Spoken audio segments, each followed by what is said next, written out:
బాబన్నీ గారికి, మీరా గారికి వందనాలు. కూడి వచ్చిన సంఘస్థులందరికీ నా హృదయపూర్వక వందనాలు. మరి ఈ కూటము ఎందుకు ఏర్పాటు చేసుకున్నామంటే, మా పిల్లల విషయంలో నాకు ఒక ప్రేరేపణ కలిగింది. నేను ప్రతిరోజు నా పిల్లల కోసం ఏడవలేని రోజులే దేవుడి దగ్గర.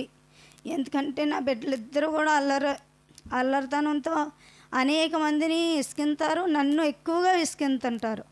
అందువల్ల నాకు ఎప్పుడు కూడా దేవుడి దగ్గర ఏడుతూనే ఉంటాను. ప్రతిరోజు ఏడవలేని రోజు అంటూ లేదు నా బిడ్డల కొరకు. ఎందుకంటే ఎక్కడికి తీసుకెళ్ళినా వాళ్ళు చిరాకు పడ్డమే, ఇంటి దగ్గర ఉన్న ప్రతి ఈ చుట్టుపక్కల వాళ్ళు కూడా చిరాకు పడ్డమే. ఎందుకంటే ఆడు చేసి సిన్నులు అలా ఉంటున్నాయి. అలాగని ప్రతిరోజు ఏడుస్తున్నప్పుడు మొన్న 2 రోజులు బాగా దేవుడి దగ్గర ప్రార్థన చేసుకున్నాను. రాత్రి టైంలో 11:30, 1 గంట ఆ టైం అప్పుడు ఎప్పుడు మెలకు వస్తే అప్పుడు ప్రార్థన చేసుకునేదాన్ని నా బిడ్డల కొరకు.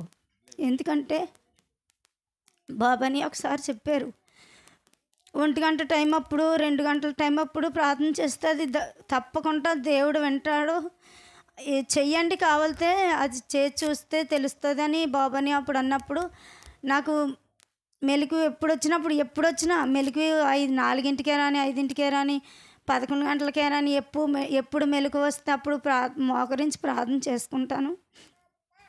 చేసుకున్నప్పుడు దేవుడి దగ్గర ప్రార్థన చేసుకొని ఏడ్చి పడుకుండిపోయినప్పుడు ఆ రోజు రాత్రి ఏమైందంటే, బాబన్నీ గారు ఏమోని వైట్ షర్ట్ వేసుకొని నిలబడ్డారు ఇక్కడే మా వాకట్లో నించున్నారు.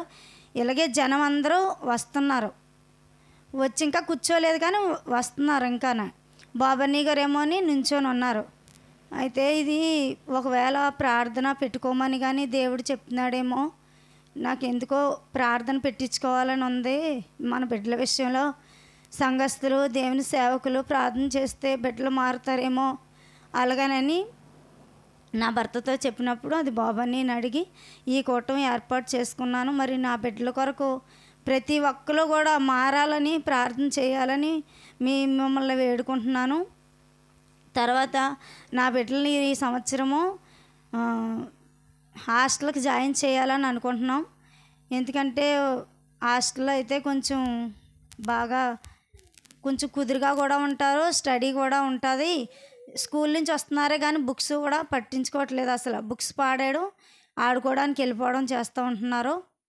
ఇద్దరిని కూడా హాస్టల్లో వేయాలని నిశ్చయించుకున్నాం. అభిషేక్ని నర్సీపట్నం హాస్టల్లో వేయాలనుకుంటున్నాము.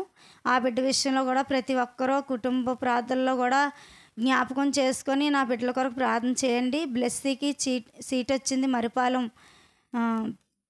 కస్తూర్బాయిలోని, అందులో జాయిన్ చేయాలని నిన్న ఫోన్ చేశారు. మరి రేపు జాయిన్ చేయాలని చెప్పారు. ఆ బిడ్డను అడిగాను, ఆశ తీసుకెళ్ళింది రేవల్లో. ఫోన్ చేసి నువ్వు హాస్టల్ జాయిన్ అవుతావమ్మా అని అడిగితే, నాకు ఎవరో తోడు ఉండరు కదా, తోడు లేకపోతే నేను జాయిన్ అవనాను అన్నది బ్లెస్సీ. అన్నప్పుడు ఇది సీట్ వచ్చిందమ్మా, మరి ఇంకా అవకాశం ఉండదు, మళ్ళీ నువ్వు హాస్టల్ జాయిన్ అవుదామన్నా సరే రాదు అని అన్నప్పుడు, అయితే సరే అమ్మ జాయిన్ అవుతానని అన్నది. ఆ బిడ్డ ఏమన్నదంటే, అమ్మ అప్పుడప్పుడు అనేది నిన్ను హాస్టల్లో జాయిన్ చేస్తాను, మిమ్మల్ని నేను భరించలేకపోతున్నాను అలాగని అన్నప్పుడు అనేది బ్లెస్సీ. అభిషేక్ అయితే భక్తాస్ అయితే ఏం ఉండదండి.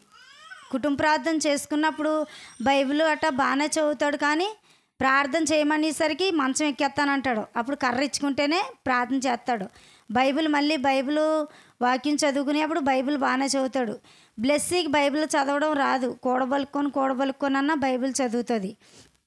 అన్నది ఒకసారి నాతోటి, అమ్మ నేను నన్ను హాస్టల్ జాయిన్ చేసేస్తున్నాను అంటున్నావు కదా, నేను బైబిల్ ఉదయాన్నే లేచి ప్రార్థన చేసుకొని బైబిల్ చదువుకుంటానే, అక్కడ ఎవరో ఉండరు కదా, దేవుడు నాతో ఉంటాడు కదా, నేను ప్రతిరోజును ఉదయాన్నే లేచి ప్రార్థన చేసుకొని బైబిల్ చదువుకుంటాను.